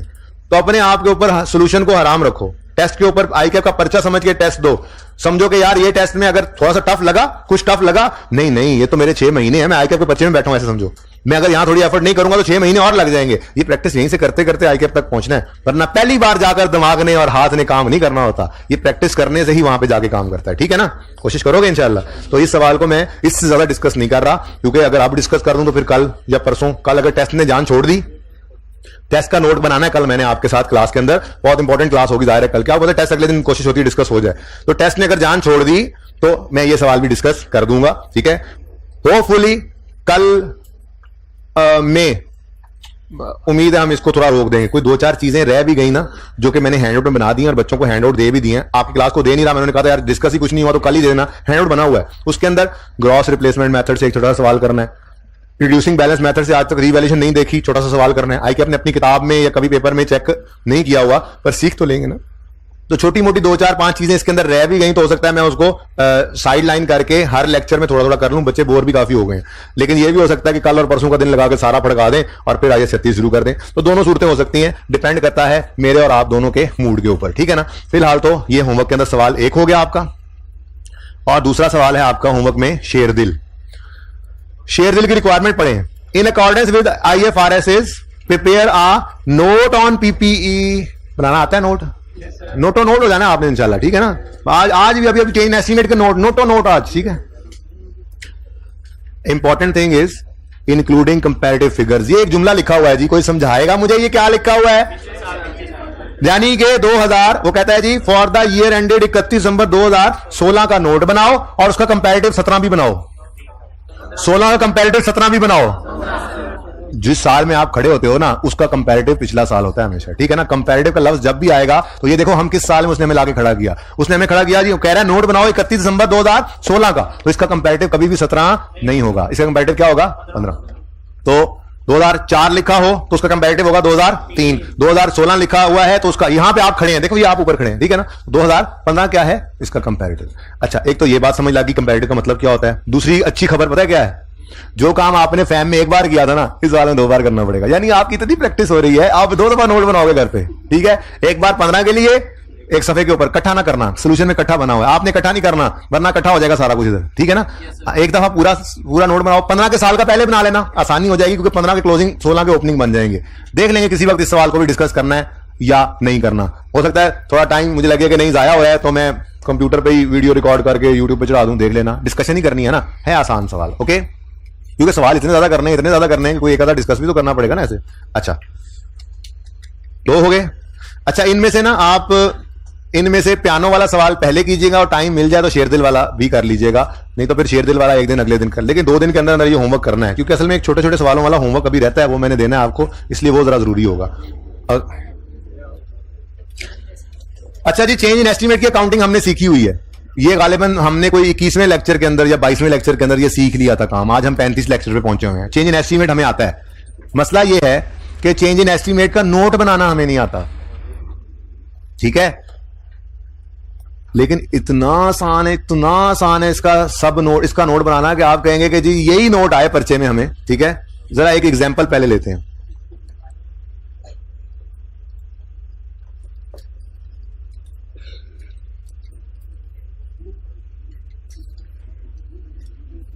अच्छा जी, एक एसेट हमने खरीदा जी खैर से 100 रुपए का, ठीक है, कितने का खरीदा? 100 रुपए, ठीक है जी। और इसकी यूजफुल लाइफ कितनी नजर आ रही है आपको? 4 साल। अज्यूम करें जी ये 1 जनवरी 15 पे मैंने ये एसेट खरीदा, इसकी लाइफ है 4 साल, 15, 16, 17 और 18। अगर स्ट्रेट लाइन पर ही जाहिर डेप्रिशिएट करेंगे तो डेप्रिसिएशन कैसे निकालेंगे हम? Cost divided by life. कितनी बनती है डेप्रिसिएशन? 25, 25, 25 और 10 रुपए, 10 रुपए पक्की बेचने आया हूं, ठीक है, 25, 25, 25, ठीक हो गया। ये डेप्रिसिएशन बनती थी इसकी। लेकिन हुआ क्या? दूसरे साल का एंड हुआ और तीसरे साल का शुरू हुआ, ठीक है, यानी कि 1 जनवरी 17 पर ये आप लोग खड़े होंगे, आपको खड़ा करूंगा इधर, ये आप खड़े हैं, ठीक है, ये ऐसे कर खड़े हैं, 2 17 के ऊपर आप खड़े हैं, ठीक है। इस दिन खड़े होकर आपको पता लगा कि एस्टीमेट हैज बीन चेंज्ड और रिमेनिंग लाइफ अब 3 साल की बजाय 2 साल की बजाय 3 साल रह गई है। रिमेनिंग लाइफ 2 साल की बजाय क्या है? 3 साल हो गई है। 1 साल लाइफ बढ़ गई है। पिछली क्लास में ना मैंने कम कर ली थी, लेकिन फिर मैंने देखा असल वाले सवाल में भी कम ही हो रही थी, तो मैंने कहा चलो अगली क्लास में एक में बढ़ा लूंगा, एक में कम कर लूंगा, दोनों एंड समझ आ रहे हैं, ठीक है ना। अब अगर लाइफ बदल गई है तो आपको पता है अब ये वाली डेप्रिसिएशन हमारे लिए रेलेवेंट नहीं रही। ऐसा ही था, याद है वो जिस दिन हमने ये उसूल बनाया था कि हमने मजबूरी होती है, हमने क्या करना है, एस्टीमेट जिसमें चेंज आ जाए तो हम WDV at the date of change in estimate लेते हैं और उसको डिवाइड करते हैं रिमेनिंग लाइफ पे। ना तो हम ओरिजिनल कॉस्ट को डिवाइड कर सकते हैं रिमेनिंग लाइफ पे, ना ओरिजिनल कॉस्ट को डिवाइड कर सकते हैं ओरिजिनल लाइफ पे, ना WDV को डिवाइड कर सकते हैं ओरिजिनल लाइफ पे। तीनों चारों काम करके देखे थे, एसेट फुली डेप्रिशिएट ही नहीं हो रहा था, तो हमने अल्टीमेटली फिर कंक्लूजन ये ड्रॉ किया था कि जागते रहेंगे सारे और हम WDV को at the date of change in estimate को डिवाइड करेंगे रिमेनिंग लाइफ से। किस दिन WDV निकालेंगे? At the date of change in estimate. और रिमेनिंग लाइफ भी किस दिन निकालेंगे? At the date of change in estimate. इसका मतबल क्या हुआ? इस दिन मुझे क्या चाहिए? Book value at the date of change. Book value कितनी है जी इस दिन? बोले 50। क्यों? 100 में से 50 की डेप्रिसिएशन हम चार्ज कर चुके थे, ठीक है, और अब 50 बुक वैल्यू है। अब अगर डेप्रिसिएशन आपने करनी है तो 50 को डिवाइड करना पड़ेगा 2 पर या 3 पर? क्या आंसर आता है? 16.67, 16 पॉइंट, ये वैसे अजीब ही हो गया थोड़ा सा, इसको 120 अगर कर लें तो क्या होगा? 4 साल पे कितनी आएगी? बोले 30 आएगी, और बचा कितना होगा? 60 को 3 पे करेंगे, हाँ ये 120 कर लूं मैं जरा राउंड। अच्छा पता है क्या फर्क? कोई नहीं पड़ता, मसला सिर्फ छोटा सा ये आ जाना है कि शायद पॉइंट एक आधे का फर्क आ जाए और मैं जो चीज प्रूव करना चाह रहा हूं वो प्रूव ना हो सके, वरना जरूरी नहीं है राउंड फिगर आया करेगी सवाल में, बट मैं चाह रहा हूं इसको 120 कर लें। आप कहेंगे पिछली क्लास में नहीं किया था, होश नहीं था। पिछली क्लास में ना जी मैंने असल में इसकी लाइफ को ना 5 से 4 किया था, 4 से 5 नहीं किया था, ठीक है। अच्छा कितने का खरीदा एसेट हमने? 120 का। 4 साल लाइफ थी तो 30 डेप्रिशिएट करना था, हमने सोचा 30। लेकिन एस्टीमेट में चेंज आया और लाइफ हो गई अब इस दिन 2 की बजाय रिमेनिंग 3, बदल गया एस्टीमेट, तो ये डेप्रिसिएशन अब यही। और इस दिन खड़े होकर 60 की बुक वैल्यू है, इस 60 को डिवाइड करेंगे 3 पर तो 20, ये डेप्रिसिएशन आ गई, ठीक हो गया। जरा राउंड होगी ना फिगर, और कुछ भी नहीं किया मैंने। अच्छा अब हम खड़े इस साल में हैं, ठीक है, इस साल में खड़े हैं, तो मुझे बताएं इस साल के ऊपर क्या इंपैक्ट पड़ा? इस साल में क्या इंपैक्ट पड़ा? ये देखो मैंने बोल्ड कर दिया। 17 वाले साल में आप खड़े हैं, इस साल में चेंज इन एस्टीमेट होने की वजह से क्या हुआ बता सकते हैं? डेप्रिसिएशन 10 रुपए से कम हो गई, डेप्रिसिएशन 10 रुपए से कम हो गई। लेकिन देखें इधर गिलास पानी का पड़ा हुआ है, जरा पकड़ाना मुझे। अगर इस गिलास के अंदर आप इतने तक पानी डालें और फिर उसको उंडेलें तो कितने गिलास निकलेंगे उसमें से? एक ही निकलेगा, वो बरकत नहीं रही, एक ही निकलेगा, ठीक है। मतलब 100 रुपए का एसिड है तो उसने मैक्सिमम डेप्रिशिएट तो 100 ही होना है ना, इससे ज्यादा कम तो नहीं हो सकता। ये कौन सा रीवैल्यूएशन हुई है कि एसिड की वैल्यू ही बदल गई हो, ठीक है। अब देखना जरा ध्यान से, इस साल में तो ये हम यहां पे खड़े, ये मैंने बोल्ड कर दिया है, इस साल में तो डेप्रिसिएशन 10 रुपए से क्या हो गई? कम हो गई। लेकिन अगर फ्यूचर ईयर्स को आप देखो तो फ्यूचर ईयर्स में डेप्रिसिएशन 10 से बढ़ गई है। जरा गौर करें, अभी मैं बताता हूं, ये परेशान ना हो, बताता हूं, सारी बात समझाता हूं। अगर एसेट की जिंदगी में ये चेंज ना आता एस्टीमेट का तो डेप्रिसिएशन चली जा रही थी 30। एस्टीमेट में चेंज आया, डेप्रिसिएशन हो गई 20 ऑनवर्ड्स, ठीक है ना। ये 30 सॉरी मैं 3 बार बोल गया, एनीवेज नजर आ रहा है आपको। अब इस साल में क्या असर पड़ा? डेप्रिसिएशन 10 रुपए से, एस्टिमेट चेंज की वजह से डेप्रिसिएशन 10 रुपए से कम हो गई।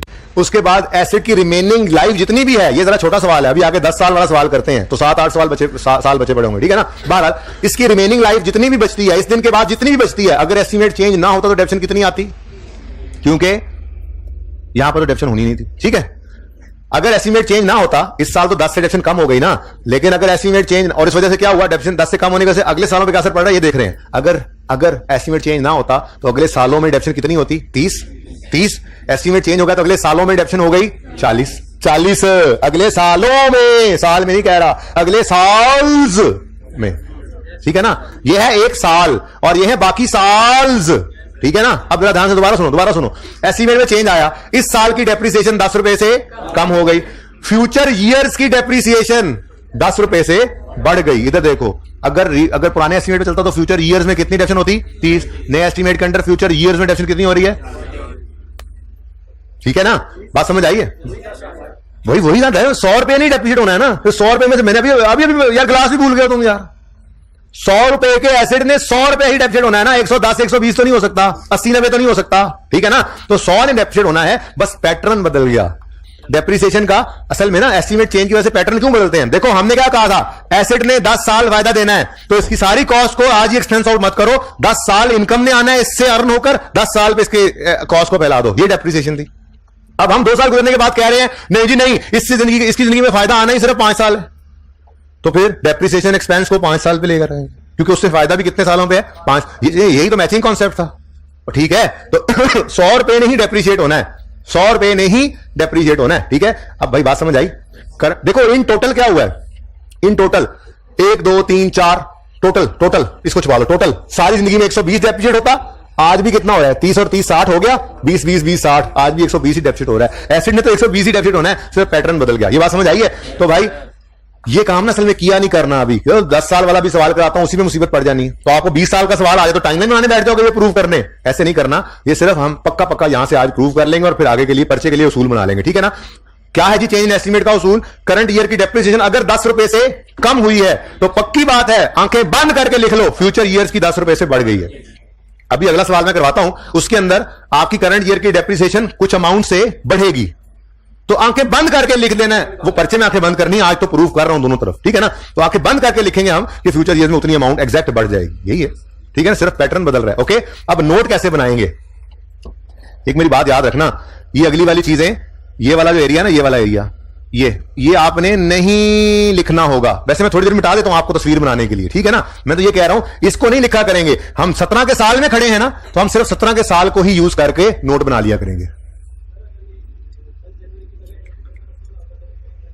भाई 31 दिसंबर 16 होता तो उसको यकम जनवरी 16 पे ले जाते ना, यही तो समझाया है। क्या कह रहे हो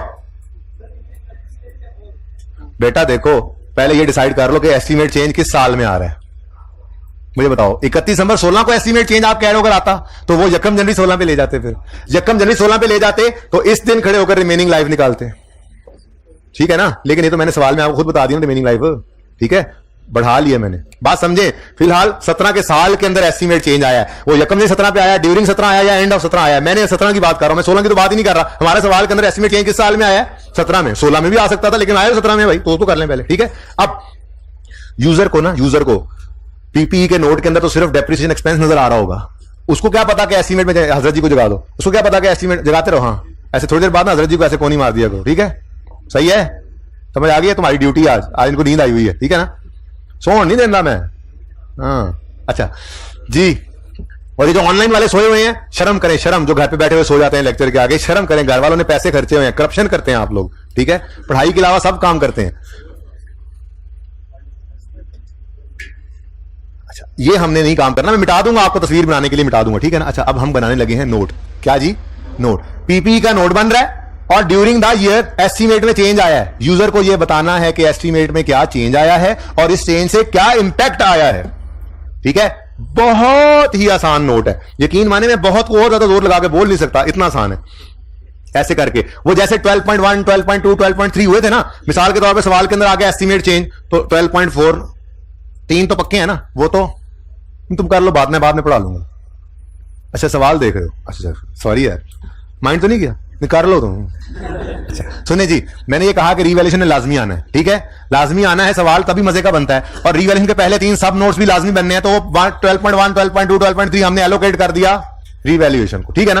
तो 12.4 फैम वाले सवाल के अंदर कैपिटल वर्क इन प्रोग्रेस की मूवमेंट थी, किसी और सवाल में यही movement of capital work in progress की बजाय एस्टिमेट चेंज की एडजस्टमेंट आ जाए, तो उसका नोट भी बनाना है आपने, ठीक है। हेडिंग होगी उसकी, जाहिर है चेंज इन एस्टीमेट हुआ तो change in estimate he heading होगी। ओके, अब मुझे यह बताओ कि ये हुआ क्या है, हुआ क्या है, एस्टीमेट चेंज। इस एस्टीमेट चेंज की वजह से क्या हुआ है, डेफिसिट एक्सपेंस हुआ है चेंज, चेंज कम ज्यादा चेंज, ठीक है। डेफिसिट एक्सपेंस क्या हुआ है, चेंज। और एक्सपेंस के चेंज होने से प्रॉफिट क्या होगा, चेंज। तो हमने जो इंपैक्ट बताना है, देखो एस्टीमेट चेंज की वजह से एसिड नहीं बदला, एसिड ये तो कहा था 120 है तो 120 नहीं डेप्रिशिएट होना है, ये कौन सा रीवैल्यूएशन है कि एसिड बदल गया। सिर्फ क्या हुआ है, डेफिसिट एक्सपेंस की एलोकेशन का पैटर्न बदला है, ठीक है ना। उसकी वजह से किसी एक साल में प्रॉफिट पे कुछ इंपैक्ट आ गया और अगले सालों के अंदर कुछ और इंपैक्ट आ गया। तो सिर्फ ये यूजर को लिख के बताना है, ठीक है। हमने यूजर को क्या लिख के बताना है, पहले तो अंग्रेजियां मारेंगे थोड़ी सी, हम क्या कहेंगे, ड्यूरिंग, हालांकि लिखा हुआ यकम जनवरी, बोला मैंने यकम जनवरी 17 है, लेकिन यूं भी हो सकता है सवाल में ड्यूरिंग लिखा हो, तो मैं वही लिख देता हूं, ठीक है ना। इवन यकम जनवरी 17 लिखा हो, इवन 31 दिसंबर 17 लिखा हो, हम जान छुड़ाएंगे, हम यही लिख दिया करेंगे ड्यूरिंग 17, ठीक है ना। During 2017 useful life has changed from, अच्छा अब यहां पे टोटल का चेंज लिख दो, रिमेनिंग का चेंज लिख दो, आपकी मर्जी है, दोनों ही सही है, ठीक है। मैं यूं लिख दूं कि useful life changed from 4 to 5, ये भी सही है। या मैं यूं लिख दूं कि useful remaining life has changed from 2 to 3, तो रिमेनिंग लाइफ लिख लेना बस ध्यान से। मैंने फिलहाल यूजफुल लाइफ लिख दिया तो मैं वही लिख लूं। आप यूजफुल लाइफ भी लिख सकते हो, रिमेनिंग लाइफ भी लिख सकते हो, यानी टोटल वाली बात लिख दो, रिमेनिंग वाली लिख दो, आपकी मर्जी है, सिर्फ बताना है कि हुआ क्या है। तो मैंने कहा during 17 useful life has changed from 4 to 5 years, और जिन्होंने यहां पर रिमेनिंग वाली लिखना था उन्होंने यूं लिखना था during 17 remaining life has changed from 2 to 3, दोनों ही सही है, दोनों ही सही है, ये ज्यादा मुझे अच्छा लगता है, ठीक है। During 2017 useful life has changed from 4 to 5 years, full stop, ठीक है जी। आगे, the effect of this change is as follows, ऐसे बह रहा है ये, एज फॉलोज, ठीक है जी। उसमें क्या होगा जी, हमने ना करंट ईयर प्रॉफिट और फ्यूचर ईयर प्रॉफिट्स पर इसका इंपैक्ट दिखाना होगा, ठीक है ना, इंक्रीज या डिक्रीज। इसके लिए ना एक छोटी सी हम वर्किंग करेंगे, ठीक है, छोटी सी वर्किंग, छोटी सी, इतनी सिंपल वर्किंग है कि क्या बताऊं। सबसे पहले आप लिखोगे जी करंट ईयर, क्या हेडिंग दोगे, अब CY हो जाएगा अगले दिन से, क्योंकि ये वर्किंग है, फिलहाल पहली दफा है तो मैं पूरा लिख दिया करंट ईयर, आपके भी वर्किंग है, CY लिखेंगे। बहरहाल करंट ईयर, मुझे बताओ डेप्रिसिएशन एक्सपेंस में क्या हुआ है करंट ईयर में, इधर देखो, इधर इधर इधर, डेप्रिसिएशन एक्सपेंस 17 में खड़े हैं, करंट ईयर मतलब 17, ठीक है। 17 में क्या होगा, डेप्रिसिएशन एक्सपेंस क्या हुआ है, कम हुआ है, कितने से, 10 से। एक्सपेंस के कम होने की वजह से प्रॉफिट 10 से बढ़ गया, सिंपल सिंपल। अगली बात, फ्यूचर ईयर्स, मैंने तो प्रूफ कर दिया है, वैसे यहां पर प्रूफ किया था लेकिन वो मैंने प्रूफ ही मिटा दिया। प्रूफ क्या किया था कि अगर 10 से इस साल में डेप्रिसिएशन कम हुई है ना, तो फ्यूचर ईयर्स में एग्जैक्ट यही अमाउंट से डेप्रिसिएशन ने बढ़ना है, लेकिन मैंने ये छुपा लिया प्रूफ। मैंने तो ये कहा पर्चे के अंदर क्या करोगे, आंखें बंद करके इधर लिखोगे उसके एग्जैक्ट उलट, डेप्रिसिएशन एक्सपेंस फ्यूचर ईयर्स में 10 से बढ़ जाएगा, जिस वजह से प्रॉफिट्स फ्यूचर ईयर्स के 10 से कम हो जाएंगे। क्योंकि इतना टाइम नहीं था कि हम टाइमलाइन लगाकर जो है वो प्रूफ करते थे। ये बात प्रूफ की थी ना मैंने, अभी मिटा भी देता हूं, ठीक है ना, लेकिन इसको पर्चे के अंदर सिर्फ करंट ईयर को देखेंगे। और अगली अहम बात, क्या चेंज इन एस्टीमेट में कभी ऐसा भी किया था कि 15 और 16 की डेप्रिसिएशन को जाकर छेड़ दें, बोलो, नहीं, हम सिर्फ करंट और फ्यूचर को छेड़ते थे। पास जो हो गया, जो गुजर गया, जो हो गया, जो बीत गया, कुछ नहीं किया था उसको, इसको कहते हैं प्रोस्पेक्टिव एप्लीकेशन। क्या कहते हैं जी, हाँ, ये IAS 8 का कॉन्सेप्ट है, बेसिकली चेंज इन एस्टीमेट का नोट बनाना और प्रोस्पेक्टिव एप्लीकेशन। वहां पे दोबारा पढ़ाऊंगा, वहां पे एक आधा नोट दोबारा बना के रिवाइज भी करेंगे, लेकिन फिलहाल बात थोड़ी सी उसकी भी कर ली मैंने कि ये क्या है, प्रोस्पेक्टिव एप्लीकेशन है। एक होता है प्रायर ईयर एरर या चेंज इन अकाउंटिंग पॉलिसी, जब से एरर हुआ तब से सही करके लाते हैं, जब से पॉलिसी पड़ी हुई है, लगी हुई है, अप्लाई हुई है, वहां से चेंज करके लाते हैं। इसको कहते हैं रिट्रोस्पेक्टिवली अप्लाई करना या सही करना चीजों को, वो हम पढ़ेंगे IAS 8 में जाकर, ठीक है ना। चेंज इन एस्टीमेट की अकाउंटिंग क्या है? आप पास्ट को मत छेड़ो, एस्टीमेट बदला है, अंदाजा था, बदल गया, कोई बात नहीं, करंट ईयर को सही करो और फ्यूचर ईयर्स को सही कर लो। ये चेंज इन एस्टीमेट है, प्रोस्पेक्टिव एप्लीकेशन होती है। बहरहाल ये भी रेलेवेंट बात नहीं थी, रेलेवेंट बात सिर्फ इतनी सी थी कि ये देखो, ये आपने जो वर्किंग की है, इस वर्किंग से आपने आप देखना है करंट ईयर का प्रॉफिट क्या हुआ है जी, बोले। ये देखें, ये देखें, इनक्रीज इन करंट ईयर प्रॉफिट कितना, 10 रुपए, और future year decrease in future years profits 10। आंखें बंद करके, ये जी आपका चेंज इन एस्टीमेट का नोट है। बस बस इतना सही है। इसमें मैक्सिमम जो मुश्किल चीज है ना, वो रेजिडुअल वैल्यू का चेंज होना है। वो सवाल मैंने आज होमवर्क में भी स्किप कर दिया है, हो सकता है अभी ना ही करवाऊं, आइए सेट में जाकर करवा दूं, वो भी इतना मुश्किल नहीं है, हो सकता है कल करवा ही दूं, आसान वो भी बहुत है, लेकिन आज छेड़ना नहीं है उसको, सिंपल सी बात है ये। जल्दी करें, आप एक और सवाल करवा दूं आपको। ओ अच्छा, सॉरी, ले एक काम करते हैं, इस वर्किंग को ना, एक मिनट इस वर्किंग को ऊपर ले जाते हैं, जरा जूम इन कर देता हूं आपको, फिर तस्वीर बना लेना।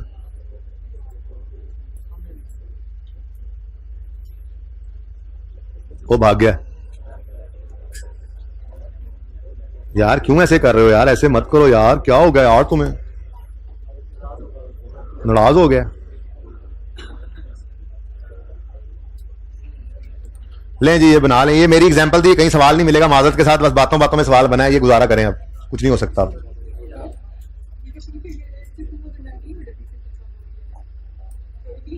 एक मिनट अगला सवाल करते हैं, तसल्ली हो जाएगी, 1 मिनट रुक जाए, अभी सवाल कराता हूं, उसके बाद देखना। फ्यूचर ईयर्स लिख दिया ना, अब मैंने, माजरत, फ्यूचर ईयर्स जरूरी तो नहीं एक ही साल हो, 18 में कम है और फिर 19 में है ही नहीं उधर दूसरी तरफ, तो नेट में इंपैक्ट तो यही पड़ रहा है ना। फ्यूचर ईयर्स इकट्ठे लेने हैं, अभी देखते हैं सबर को। 10 साल वाला सवाल आ गया, ईयर्स बड़े हैं तो क्या, तो बढ़ गया, तो उस वजह से वो एसेट से आने वाला फायदा कंट्रीब्यूट होता रहा। कॉस्ट तो इतनी थी ना, जिसने डेप्सिट होना है वो एक्सपेंस आउट कर दी 2 साल बढ़ाकर, 1 साल बढ़ाकर, उस एसेट ने फायदा 1 साल ज्यादा दिया ना, तो उसके रेवेन्यूज, बिजनेस के रेवेन्यूज के अंदर इस एसेट के कंट्रीब्यूटेड रेवेन्यूज पड़े हैं, 1 साल ज्यादा आ गए, तो इसकी कॉस्ट को 1 साल ज्यादा सिर्फ फैलाकर एक्सपेंस आउट कर दिया। बस कॉस्ट तो 100 ही है ना भाई, पड़ा तो 100 का ही था ना, एक्सपेंस आउट 100 को ही करना था ना, सॉरी 120, ठीक है। हाँ, तो प्रॉफिट में पड़ा होगा ना जानी, वो रेवेन्यू में पड़ा होगा। मसला है 120 रुपए की कॉस्ट को 4 साल पे एक्सपेंस आउट करें या 5 पे, इस एसेट से फायदा 5 साल पे आना है, तो कॉस्ट भी 5 साल पे एक्सपेंस आउट करें। कॉस्ट की लड़ाई हो रही है, मैंने जानी कह दी, इसको समझ आ गई, ठीक है ना, अब तुम ना समझाओ जी। अच्छा सुने, एक और सवाल करते हैं, फिर देखते हैं। ये सवाल देख रहे हैं आप, ये वाला ये मैंने करवाया है, लेकिन फिर भी होमवर्क लिखा हुआ है, जल्दी से इसको करते हैं। Umar purchase and asset costing, क्या ये सारे ही हैं?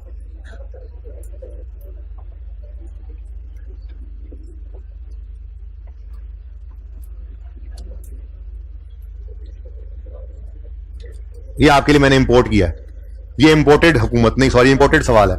ले भाई, mister Umar purchase and asset costing 20,000 और यकम जनवरी 12, ये सवाल किया हुआ है हमने, ठीक है।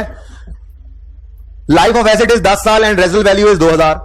ऑन यकम जनवरी 14 it is estimated that remaining life is only 6 years। ये सवाल किया था, सबसे पहला सवाल क्लास के अंदर यही किया था। ये सवाल जैसे किया था वो मैंने नहीं लिखा हुआ, काश मैं वो भी लिख देता।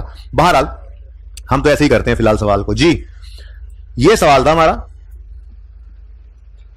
20,000 का एसेट खरीदा था, लाइफ थी उसकी 10 साल, रेजुअल वैल्यू थी 2000, तो 18,100 रुपए के हिसाब से अगले 10 साल इसने डेप्रिशिएट होना था। माजरत ख्वाह हूं मैं, 10 साल लिखे नहीं, 1 मिनट में लिख लूं। कौन कौन से 10 साल हैं? 15, ठीक है। यह था असल में मामला कि इसकी जिंदगी इतनी थी, अगले 10 साल तक इस एसेट ने 18,100 रुपए होकर डेप्रिशिएट होना था। ये नजर आ रहा है सबको क्लियर? मुझे क्यों लग रहा है नहीं नजर आ रहा? अब सर अब आ रहा है। 2 साल डेप्रिशिएट हुआ था, बातें नहीं खत्म हो रही हैं आपकी, बता रहा हूं मैं। 2 साल डेप्रिशिएट हुआ था, कल से मैंने क्लास में नहीं बैठने देना। 2 साल डेप्रिशिएट हुआ था, कोई भी बोलेगा क्लास से निकल जाएगा। 2 साल के डेप्रिशिएट हुआ था और 2 साल खत्म हुए और तीसरे साल के पहले दिन ये आप दोबारा आए खड़े हैं यहां पे। क्यों? सवाल पढ़े जरा, बुक्स का पेज नंबर भी बताया था मैंने, सवाल पढ़े जरा। बाहर सवाल ये देखें, ऑन यकम, ये वाला सवाल नहीं, ऊपर वाला है ये, ऑन यकम जनवरी 14 एस्टीमेट चेंज हुआ है। तो 12 और 13 एस्टीमेट चेंज नहीं हुआ था, 14 में एस्टीमेट क्या हो गया? चेंज हो गया। तो ये आप लोग आगे खड़े हो गए, ठीक है। चल भाई अब नहीं छेड़ना इसको जी। इस दिन एस्टीमेट चेंज हुआ, तो पुरानी कॉस्ट की बजाय आप क्या लेंगे हम? Book value. आपकी वर्किंग के अंदर ना यही बुक वैल्यू आ रही थी, ठीक है। तो 20,000 में से 1800 माइनस होगा तो बुक वैल्यू कितनी आ गई? 16,400। इस दिन खड़े होकर रिमेनिंग लाइफ कह रहे हैं वो 8 नहीं है, अब कितनी है? 6 है। यानी कि आपने 16,400 को रेजिडुअल वैल्यू चेंज नहीं हुई थी, वही ली थी। याद है? सवाल भी सेम उठाया मैंने, वही जो किया हुआ क्लास में हमने, ठीक है। 16,400 माइनस 2,000/6, ठीक है। डेप्थ एंड एक्सपेंस कितना आ गया? 2400। यही 2400 आया था और मैंने कहा था कि अगले साल, अगली सारी जिंदगी अगर एस्टीमेट चेंज ना हो तो अगले 6 साल 2400 की डिडक्शन आनी है। लेकिन 2 साल पे सवाल रुक गया था क्योंकि रिक्वायरमेंट सवाल की यहां तक थी, पर यहां पे मैंने पूरी टाइमलाइन बनाई आपके लिए, ठीक है ना। मतलब क्या अब एस्टीमेट चेंज हो गया तो 1800 की डिडक्शन अब रेलेवेंट नहीं रही। अगले 8 साल में 1800 की डिडक्शन रेलेवेंट नहीं रही। अगले 6 साल में 2400 की डेप्रिसिएशन रेलेवेंट है, ठीक है ना। अगर आप इनका टोटल करोगे ना तो 1800 इंटू 10 करो या 2400 इंटू 6 करके प्लस 3600 करो, आंसर वुड बी सेम। वो सेम ही होना है, ठीक है ना। अच्छा, अब हम खड़े किस साल में हैं? यहां खड़े होकर आपने नोट बनाना है। अब तो ये देखो, मैंने कहा इतना फारिग टाइम नहीं होता एक पर्चे में 15 साल का सवाल आ जाए, 15 साल की टाइमलाइन बनाओगे, 20 साल 50 साल वाला सवाल आ जाए, टाइमलाइन बनाना 50 साल की बैठ के। अब बोलो हम पागल थोड़े ही हैं? सारे पागल यही कहते हैं, ठीक है ना, कि हम पागल नहीं है। ऐसा नहीं करना, ये तो सिर्फ आपको समझाने के लिए था, नोट करने के लिए, तस्वीर बनाने के लिए टाइम दूंगा। फिलहाल तो मैं क्या कह रहा हूं, ये आगे वाला कुछ भी नहीं देखना आपने, ठीक है। आपने सिर्फ करंट ईयर प्रूफ भी कर लेते हैं अभी, पहले जरा करके तो देख ले पर्चे में, अगर ऐसा करें सही भी होता है या नहीं, ठीक है। आपने क्या देखना है, करंट ईयर में क्या हुआ, डेप्रिसिएशन एस्टीमेट चेंज की वजह से अभी थोड़ी देर पहले एग्जांपल के अंदर कम हुई थी, बढ़ी थी? कम। अब बढ़ने वाला एग्जांपल आ गया, ठीक है ना, क्योंकि पिछले में उसमें क्या हुआ था, लाइफ बढ़ गई थी, इसमें लाइफ कम हुई है। अच्छा, तो करंट ईयर में डेप्रिसिएशन 600 रुपए से बढ़ गई, तो आंखें बंद करके इसको लिख लो कि फ्यूचर ईयर्स में डेप्रिसिएशन ने इस एग्जैक्ट अमाउंट से उलट लिख देंगे, ठीक है ना। अब देखो नोट बनाया हमने, एस्टीमेट चेंज हुआ है जी during 14, useful life of life change from 10 to 8 साल। Effect of change is as follows. Depreciation of current year क्या हुआ है जी? शायद इधर देख लिया, डेप्रिसिएशन करंट ईयर की डेप्रिसिएशन 600 से बढ़ गई, जिस वजह से प्रॉफिट 600 से, और आंखें बंद करके इसका उलट यहां लिख दो, फ्यूचर ईयर की डेप्रिसिएशन बढ़े, कम होगी और प्रॉफिट्स बढ़ेंगे। और ये नोट के अंदर लिख दो, decrease in current year profit, एक minute, decrease in current year profit और increase in future year profits. ये तो हो गई बात, नोट बना लो, तस्वीर बनानी है तो बना लो, ये तो बात हो गई नोट की। अब मैं वो जाकर प्रूफ भी करता हूं कि ऐसा है, हाँ पूरा बाद में देखते हैं जी, अभी प्रूफ भी करते हैं। तो 1 मिनट लो, जाओ जो बना रहे तस्वीर तो बनाने दें, जिन्होंने बनानी बना ले। ओके, अब ये तो पर्चे के अंदर काम चल गया, अब प्रूफ भी कर लेते हैं आप लोगों की तसल्ली के लिए, लेकिन पर्चे में कभी नहीं करना, ये मिटना को नहीं मिल लग रहा, मिट गया जी। आओ ये देखें, करंट ईयर में डेप्रिसिएशन 600 से बढ़ी है, फ्यूचर ईयर्स में जरा चेक करो, 1 2 3 4 5 6 7, 1800 इंटू 7 करो, 1800 इंटू 7 करो, जल्दी सारे बच्चे 1800 इंटू 7। अगर एस्टीमेट चेंज ना होता तो रिमेनिंग ईयर्स फ्यूचर ईयर में 12,600। अब एस्टीमेट चेंज हुआ तो ये 2400 आने लगी, 1 2 3 4 5 इंटू 2400 करो, तो फ्यूचर ईयर्स में डेप्रिसिएशन 600 से कम हो गई, हेंस प्रूव्ड। लेकिन इतना टाइम नहीं होता पर्चे के अंदर के प्रूफ करने बैठ जाएं, ठीक है, बात समझे हैं? इतना टाइम नहीं होता कि पर्चे में प्रूफ करने बैठे, प्लीज ये बात समझ लें। प्रूफ 10 सवाल कर लें, आप घर पे बैठे करिएगा, मेरे साथ आइंदा ना करिएगा। हाँ हो सकता है ये साइड में जाकर सवाल करवाऊं एक आधा, फिर इस तरह से कर दूं, लेकिन उसूल क्या है, सिर्फ करंट ईयर को देखो। पास को छेड़ना नहीं है, एस्टीमेट चेंज है, पास को तो छेड़ना नहीं है, एस्टीमेट चेंज है, करंट और फ्यूचर को सही करना है। तो हम कहेंगे करंट साल को देखो, डेप्रिसिएशन अगर बढ़ रही है एस्टीमेट चेंज की वजह से तो फ्यूचर ईयर्स में एग्जैक्ट अमाउंट को कम कर लो, और करंट ईयर में अगर कम हो रही है तो फ्यूचर ईयर्स में एग्जैक्ट अमाउंट से बढ़ा लो। रेजल्ट ये पूरी तस्वीर है जी।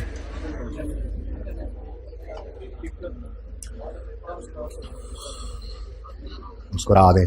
अच्छा जी, अब साथ में ना आपने ये चेंज इन एस्टीमेट वाले सवाल जो हैं 1 को दोबारा करना है, ठीक है, और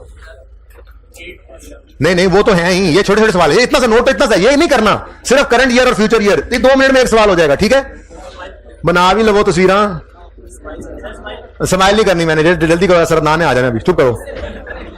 अच्छा सुनो, अब सुनो, सबने तस्वीर बना ली था, देखो अब एक ये 45 छोड़ दो क्योंकि इसके अंदर ना रेजिडुअल वैल्यू में भी चेंज आ रहा है, ये मैं कल खुद करवाऊंगा, ठीक है। बाकी क्वेश्चन नंबर 44 40 दोबारा करना है, 46 47 48, ये बुक्स का पेज नंबर है 438, और जिनके पास हैंड आउट है, बुक नहीं है, उनके पास हैंड आउट के अंदर भी ये सवाल मौजूद होंगे, लेकिन आप बुक के अंदर भी ये सारे सवाल मौजूद हुआ करेंगे, ठीक है, सही है। ये करके आने हैं इंशाल्लाह। कल मैं अब नोट के साथ ही सोल्यूशन दे देता हूं, इसके सोल्यूशन भी 2 सवालों के पेंडिंग थे, वो इकट्ठे ही करके दे देते हैं। अल्लाह हाफिज।